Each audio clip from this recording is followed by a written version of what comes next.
আমার কাজটি করা উচিত ছিল, আমার সেখানে যাওয়া উচিত ছিল, আমার তাদেরকে সাহায্য করা উচিত ছিল, এই জাতীয় কথাগুলো আমরা প্রতিদিনই বলে থাকি। তো এই জাতীয় কথাগুলোকে ইংরেজিতে আমরা কিভাবে বলতে পারি আজকের লেসনে সেটাই আমরা জানার চেষ্টা করব। চলুন তাহলে আজকের লেসনটা শুরু করা যাক। বোঝার সুবিধাতে কোনো কিছু করা উচিত ছিল, এটিকে ইংরেজিতে আমরা এভাবে মনে রাখবো, কোনো কিছু করা উচিত ছিল ইংরেজি হচ্ছে শুড হ্যাভ, অর্থাৎ শুড হ্যাভ অর্থ হচ্ছে কোনো কিছু করা উচিত ছিল। উদাহরণস্বরূপ যদি আমরা বলি আমার সেখানে যাওয়া উচিত ছিল, তাহলে এটিকে ইংরেজিতে হবে I should have gone there. I should have gone there, আমার সেখানে যাওয়া উচিত ছিল। তো ডিটেলসে যাওয়ার আগে আমরা প্রথমে এ ধরনের বাক্যের স্ট্রাকচারটা জানার চেষ্টা করি। ধরনের বাক্যের স্ট্রাকচারটি হবে এরকম: প্রথমে বসবে সাবজেক্ট, তারপরে বসবে শুড হ্যাভ, তারপরে বসবে ভার্বের পাস্ট পার্টিসিপল, তারপরে বসবে অবজেক্ট।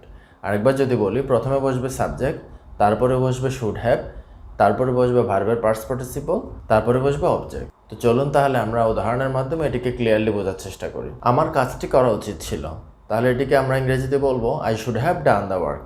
অর্থাৎ প্রথমে বসেছে আই অর্থাৎ সাবজেক্ট, তারপরে বসেছে কোনো কিছু করা উচিত ছিল, এটির ইংরেজি হচ্ছে শুড হ্যাভ। যেহেতু শুড হ্যাভ এর পরে হচ্ছে ভার্বের পাস্ট পার্টিসিপল, তাহলে আমরা বসিয়েছি ডান, তারপরে বসিয়েছি দ্য ওয়ার্ক অর্থাৎ কাজটা অর্থাৎ অবজেক্ট। তাহলে আমার কাজটি করা উচিত ছিল, এটিকে ইংরেজিতে আমরা বলবো I should have done the work.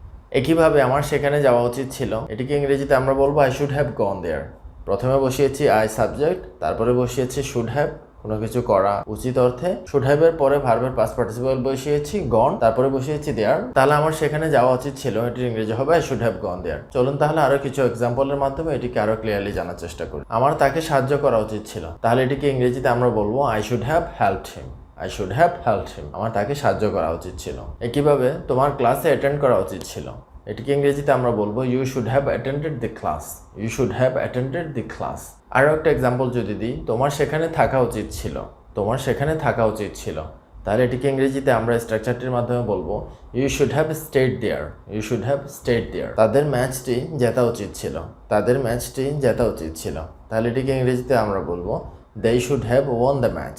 They should have won the match, তাদের ম্যাচটি জেতা উচিত ছিল। তাহলে আমরা বুঝতে পারলাম কোনো কিছু করা উচিত ছিল এই ধরনের মনোভাবকে আমরা শুড হ্যাভ এর মাধ্যমে প্রকাশ করতে পারি। এবার প্র্যাকটিসের জন্য আমরা সর্বশেষ একটা এক্সাম্পল দিচ্ছি, যেটা আপনারা করার চেষ্টা করবেন, যেটার উত্তরটা আমরা এখানে দিচ্ছি না। তাদের এই সিদ্ধান্তটির প্রতিবাদ করা উচিত ছিল, তাদের এই সিদ্ধান্তটির প্রতিবাদ করা উচিত ছিল।